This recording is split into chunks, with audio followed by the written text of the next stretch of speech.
in the story of 9/11, like I think probably like one of the most brave things I've ever heard of anybody doing is when they retook that plane that was headed for the Pentagon and put it in the ground.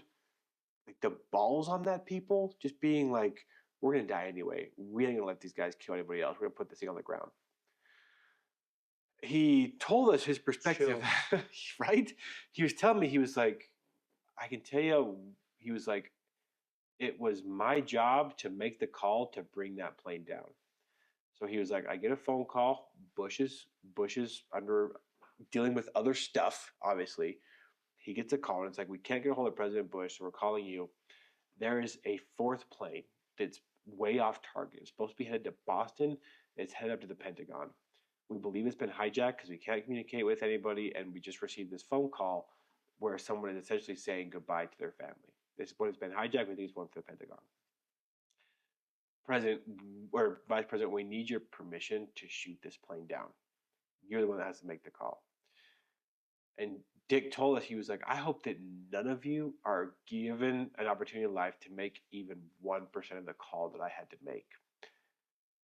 To sacrifice 300 people to save 1,000 people.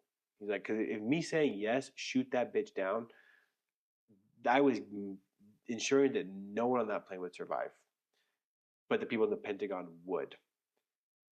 And having the internal thought of knowing that even though I'm doing the right thing, those 300 people or 150 people or however many it was, their souls are on my hands.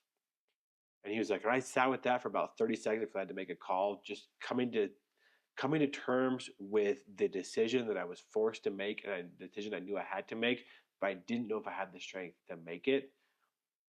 Waited 30 seconds and I said, shoot it down. You gotta shoot that plane down. We gave the order. They called him back a minute later, and it's like, that plane's already down. The passengers retook it and put it in the ground. And he was like, that choice is still the hardest choice I ever had to make, because I know it was the right choice, but knowing that those lives would be on my hands, he's like, that is my perspective on 9/11.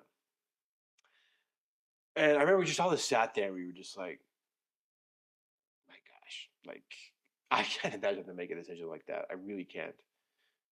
And just like you talk about guilt, you talk about like bravery, like so many of those emotions that humans feel just clashing in that moment.